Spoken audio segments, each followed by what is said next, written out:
Sports में biomechanics different है। For example कोई बैडमिंटन खेल रहा है तो उसके लिए अपर लिम्ब की इंजरी ज़्यादा कॉमन है। कोई स्विमिंग कर रहा है उसके लिए कोर और अपर लिम्ब ज़्यादा इंडल्ज करना है, ठीक है। लेकिन अगर कोई फुटबॉलर है उसका काम है भागना, कोई सॉकर प्लेयर उसका काम है भागना, तो उसके लिए लोअर लिम्ब की इंजरीज मोस्ट कॉमन होती हैं जो कि उसको फेस करना पड़ी होती हैं। चैलेंजिंग तो नहीं, इंटरेस्टिंग मैं कहूँगा एथलीट्स के हवाले से, क्योंकि डॉक्टर्स के लिए तो हर चीज़ चैलेंजेस होती है, बिकॉज हमारा जो भी एथलीट या जो भी पेशेंट हमारे सामने आया ना, हमारा फोकस यही होता है कि इसको वापस या तो ग्राउंड में कैसे लेके जाना है, या अगर खुदा ना ख्वास्ता किसी को कोई सिस्टमेटिक इलनेस है उसको चलाना कैसे है, उसको वापस आउट ऑफ बेड कैसे करना है। तो physical therapy is all about movement, is all about returning to your sports, ठीक है। अब आपको पता है कि गर्मी है, हीट वेव चल रही है, ठीक है। तो 12:30 बजे के करीब कोई टाइम था, तो एक हमारी एथलीट जो है वो भागते भागते गिर गई।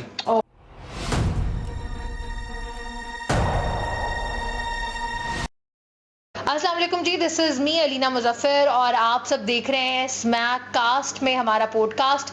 और हमारे आज के मेहमान फिज़िकल ट्रेनर भी हैं, फिज़िकल थेरेपिस्ट भी हैं और ये स्पोर्ट्स में एथलीट्स को ट्रेनिंग देते हैं। डॉक्टर अमार इनका नाम है। बाकी सारी बातें डॉक्टर साहब से करते हैं। जी अस्सलाम वालेकुम सर। वालेकुम सलाम मैडम। सर आपका बहुत थैंक यू, आज आपने हमारे स्मैक कास्ट के लिए ख़ास अपने टाइम में से टाइम निकाला और आप यहाँ तशरीफ़ लेकर आए। ग्लैड टू बी हियर जी। आप क्या बचपन से ही ऐसा कोई गोल रखते थे कि बड़े होकर आपने डॉक्टर बनना है? क्योंकि लड़कियां अमूमन जो है ना बचपन में ही सोच लेती हैं कि बड़े होकर डॉक्टर बनना है और लड़के सोचते हैं कि वो बड़े होकर इंजीनियर बनेंगे।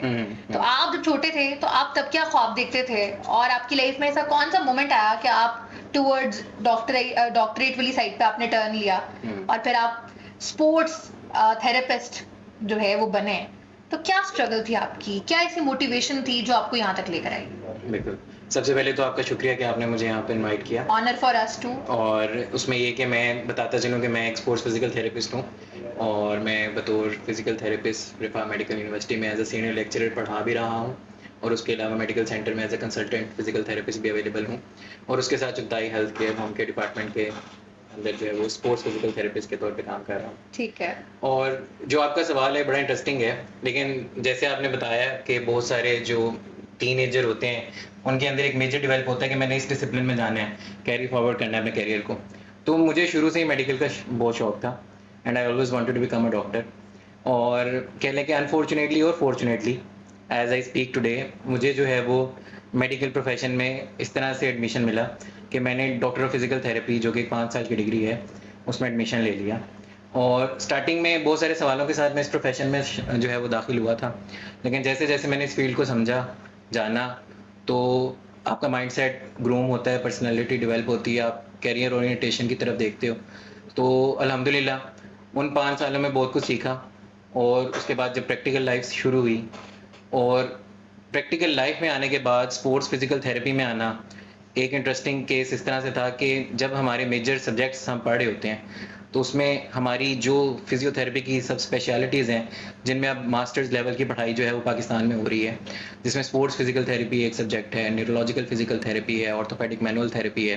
तो ये सारे जब मैंने देखे तो मुझे स्पोर्ट्स में बड़ा इंटरेस्ट उसमें लगा, क्योंकि स्पोर्ट्स का एक्सपोजर जो है वो बड़ा डिफरेंट है, ना सिर्फ डिफरेंट है बल्कि यूनिक है।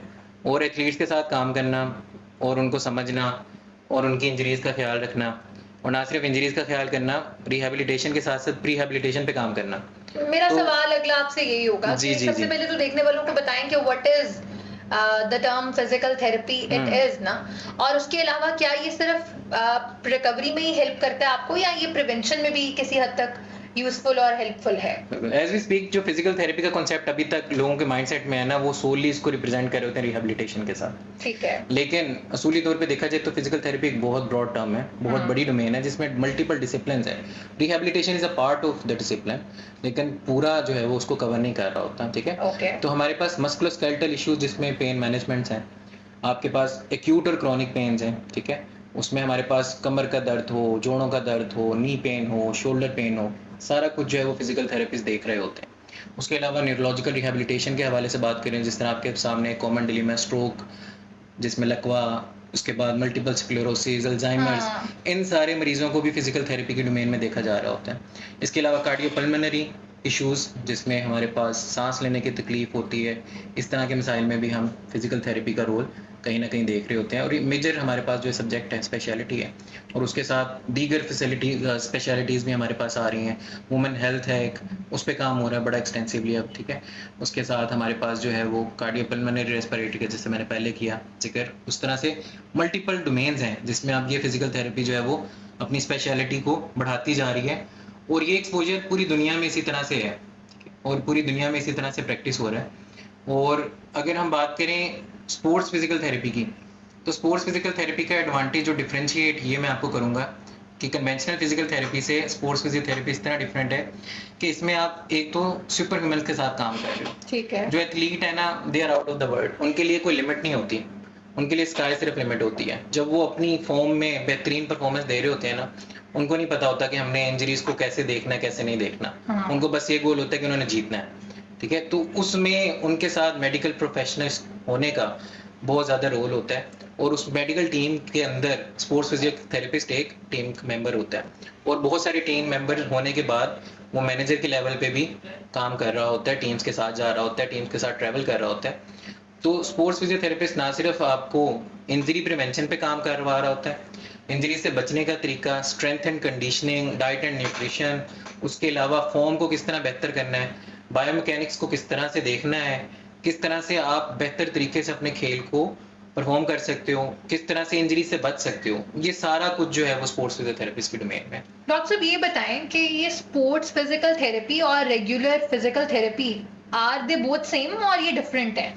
जो रेगुलर फिजिकल थेरेपिस्ट है, इसमें हमारे पास, जिस तरह मैं आपको एग्जांपल देता हूँ, हमारे पास एक मेडिकल डॉक्टर है जी, उसके बाद वो किसी स्पेशलिस्ट रैंक पर जाता है, ऐसे ही तो है, वो या तो कार्डियो में काम कर रहा होगा, या न्यूरो में काम कर रहा या होगा, गायनी में या काम गायनी कर में काम कर रहा होगा, ऐसे मल्टीपल उसकी डिफरेंट फील्ड्स होंगे। एग्जैक्टली। तो इसी तरह से एक सब स्पेशलिटी फिजिकल थेरेपी के आगे है स्पोर्ट्स फिजिकल थेरेपी, ओके, जिसका रोल ये है कि दुनिया भर में जितने भी खिलाड़ी हैं, ना सिर्फ खिलाड़ी, कोई ऐसा इंडिविजुअल जो अपनी वेलबींग के लिए काम करना चाह रहा है, गुडविल के लिए काम करना चाह रहा है, अपने क्वालिटी ऑफ लाइफ को बेहतर करना चाह रहा है, उसमें स्ट्रेंथ एंड कंडीशनिंग को इंड्यूस करवाना, उसके मस्कुलर इम्बैलेंसेस को देखना, उसके साथ जो भी उसकी पेन्स हैं, अनरिस्पॉन्सिवनेस है due to any sort of, कहने के हमारे पास वो एक खिलाड़ी खेलना चाह रहा है, परफॉर्म करना चाह रहा है, लेकिन किसी मुकाम पे फंस गया है, सो स्पोर्ट्स फिजिकल थेरेपिस्ट को सिर्फ ना सिर्फ उसको हेल्प करेगा, बल्कि उसको बेहतर करने में भी मदद देगा। ठीक है। और इसके बाद इसमें हमारे पास स्पोर्ट्स फिजियोथेरेपिस्ट में ये भी रोल है कि हमने पूरा सेशन प्लान करना होता है अपने एथलीट्स का, जिसमें फॉर एग्जांपल अगर किसी ने आज से 4 साल बाद ओलंपिक्स खेलना है, तो हमारा पीरियडाइजेशन एक मेथड है जिसमें हम 4 साल की प्लानिंग उस एथलीट के साथ करेंगे, ओके, और ये पाकिस्तान में भी हो रहा है, और हमारे पास पाकिस्तान स्पोर्ट्स बोर्ड में मैंने अल्हम्दुलिल्लाह उनके साथ बड़ा काम किया एक्सटेंसिवली। अभी भी मैं जो है वो हमारी रोटेशनल जो फिजिकल थेरेपी है पाकिस्तान रिफा इंटरनेशनल यूनिवर्सिटी की पाकिस्तान स्पोर्ट्स बोर्ड में हो रही होती है रेजिडेंसी, तो मैं वहाँ पर भी जो है वो उनके साथ एफिलिएटेड हूँ और वहाँ पर भी काम कर रहा हूँ। ओके, तो हम वहाँ पर इस तरह के प्रोग्राम्स ना सिर्फ डिज़ाइन कर रहे होते हैं जिसमें एथलीट्स को अवेयरनेस देनी है कि आपने इवेंट से पहले क्या करना है, कितनी इंटेंसिटी पे खेलना है, किस तरह उसको प्रोग्रेस करना है, इवेंट वाले दिन क्या खा के जाना है, पानी किस तरह का पीना है, और उसके बाद अगर कोई इंजरी हो जाती है तो उसमें अपने आप को किस तरह से टैकल करना है, ये सारा कुछ जो है वो एक स्पोर्ट्स फिजियोथेरेपिस्ट बता रहा होता है। सही हो गया। डॉक्टर साहब जैसे आपको पता है आजकल टेक्नोलॉजी का दौर है, डिफरेंट तरह की इनोवेशंस जो है वो आए रोज हो रही हैं, तो आप बताएं ये जो इनोवेशंस हो रही हैं टेक्नोलॉजी की दुनिया में, ये फिजिकल थेरेपी पे किस हद तक इफेक्टिव हो रही हैं? फिजिकल थेरेपी पे तो मैं कहता हूँ कि अगर मैं research based evidence based practice की बात करूँ ना, तो फिजिकल थेरेपी मेरे ख्याल से बहुत आगे है, जिसमें न्यू इंटरवेंशंस पे डेली टेस्टिंग हो रही होती है, एक्सपेरिमेंटल स्टडीज हो रही होती हैं, ओके, नोवेल स्टडीज हो रही होती हैं, जिनकी फाइंडिंग्स ये होती हैं कि हमने बेहतर कैसे करना है। ठीक है। उसके अलावा इनके कुछ एडवांसमेंट ऐसी हैं कि हमारे पास कुछ इक्विपमेंट जिसमें फिजिकल थेरेपी में बहुत ज़्यादा जो है वो हेल्पफुल हैं, उसमें इलेक्ट्रिकल स्टिमुलेशंस हैं, उसके बाद हमारे पास थेरेप्यूटिक अल्ट्रासाउंड है, लेज़र थेरेपी है, उसके अलावा हमारे पास ब्लड फ्लो रिस्ट्रिक्शन है, जिसके रिजल्ट्स इतने अच्छे हैं कि आप स्ट्रेंथ ट्रेनिंग इंड्यूस करवा सकते हैं और मैक्सिमम वर्कआउट भी नहीं करना एथलीट ने। तो ये सारे प्रोटोकॉल्स हैं जो कि न्यू इंटरवेंशंस हैं, और ये सारे रिसर्च बेस्ड हैं, एविडेंस इनको बैक करता है। हर स्पोर्ट के लिए डिफरेंट फिजिकल थेरेपी है या हर स्पोर्ट्स के लिए इसके लिए सेम है ये? बिल्कुल, बहुत अच्छा सवाल है आपका। मैं आपको बताता हूँ, देखें हर स्पोर्ट्स में बायोमैकेनिक्स डिफरेंट है।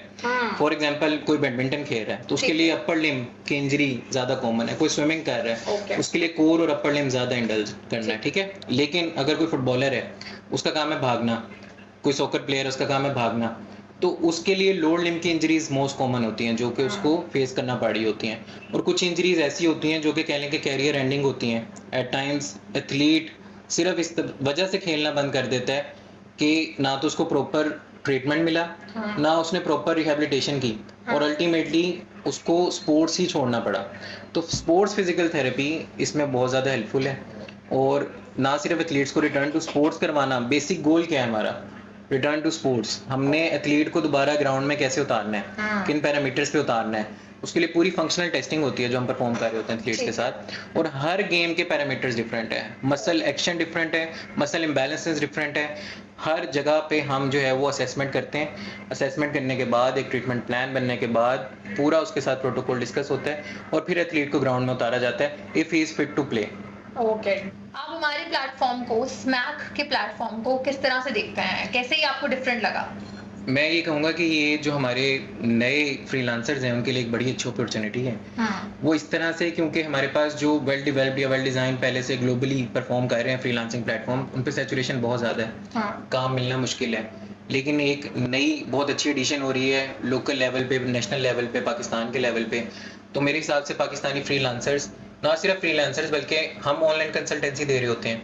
एट टाइम्स हमारे क्लाइंट्स जो हैं वो किसी दूसरे शहर में होते हैं और वो हमसे व्हाट्सएप के थ्रू या फिर किसी और तरह से रब्ता कर रहे होते हैं। ठीक है। तो अगर स्मैक की उनमें नॉलेज होगी, इल्म होगा उनको, तो वो ना सिर्फ इससे फ़ायदा उठा सकेंगे बल्कि लाहौर के डॉक्टर से, जो लाहौर में स्पेशलिस्ट बैठे हुए हैं, इनसे ट्रीटमेंट ले रहे होंगे। बेशक वो पाकिस्तान के किसी भी हिस्से में छोटी जगह पर हैं, वहाँ पे ऑनलाइन जो है वो इससे फ़ायदा उठाएंगे। तो मेरे हिसाब से एक बहुत अच्छा इनिशिएटिव है और बहुत अच्छा जो है वो प्लेटफॉर्म है।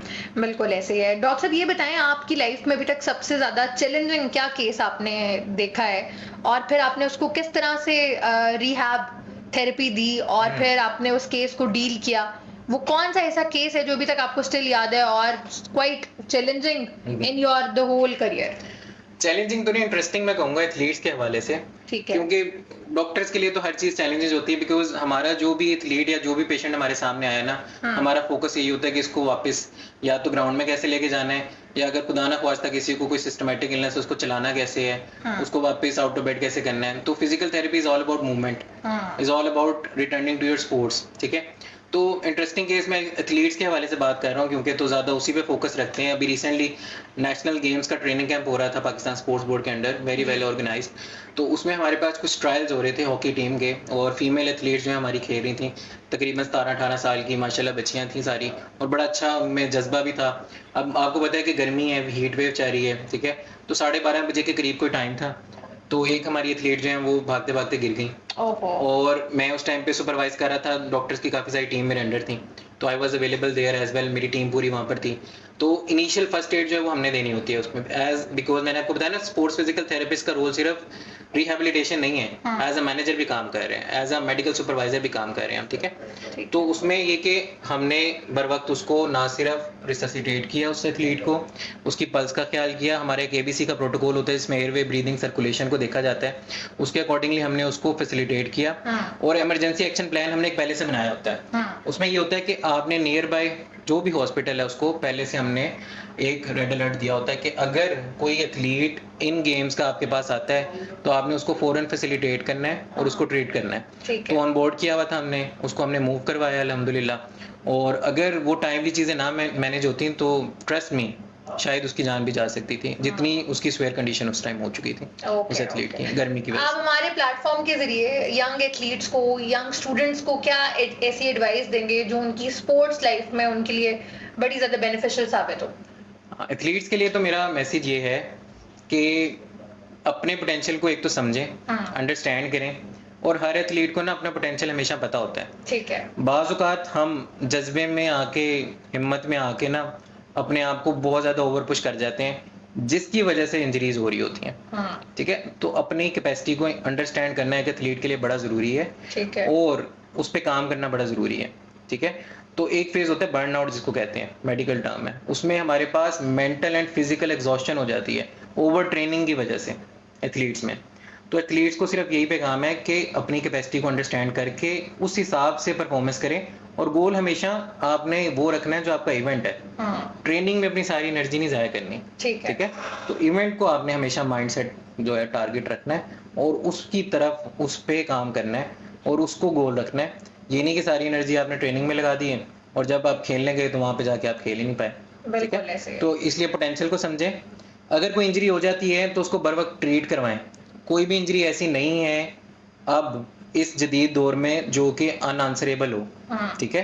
तो डायग्नोज, असेसमेंट, इवैल्यूएशन, ट्रीटमेंट के बाद return to sports is the key. आपने देखा होगा बहुत सारे एथलीट ऐसे हैं जो बड़े कंसिस्टेंटली प्ले कर रहे होते हैं और अच्छी फॉर्म में खेल रहे होते हैं, जी। लेकिन एक डोरमेंट सा उनका जो है वो कह लें कि फेज आता है जिसमें वो आउट ऑफ फॉर्म हो जाते हैं और बड़े अरसा आउट ऑफ फॉर्म ही रहते हैं।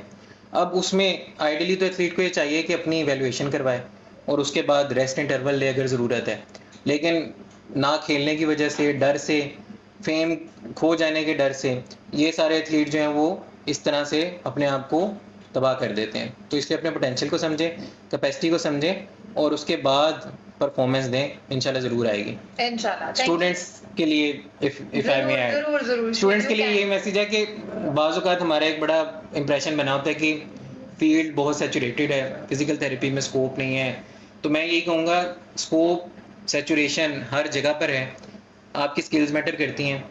अपॉर्चुनिटीज़ जो हैं वो 8 में से अगर 10 हैं तो शायद उसमें से सिर्फ 2 खुद आ रही हो, बाकी आपको खुद बनानी है, ठीक है ना? ऐसे ही सो है। Opportunity doesn't knock twice as well. तो आपको अपने पोटेंशियल को समझना है, स्टूडेंट्स को भी। और अगर आप अच्छे स्किलफुल थेरेपिस्ट हैं तो आप फिजिकल थेरेपी में भी अपना नाम बना सकते हैं। बिल्कुल यूं ही है। बहुत थैंक यू डॉक्टर साहब, आपने आज Welcome. हमारे लिए टाइम निकाला। और अगर आप भी हमारा ये पॉडकास्ट देखना चाहते हैं तो आप हमारे चैनल को जरूर सब्सक्राइब करें और हमारे पॉडकास्ट को लाइक भी जरूर करें।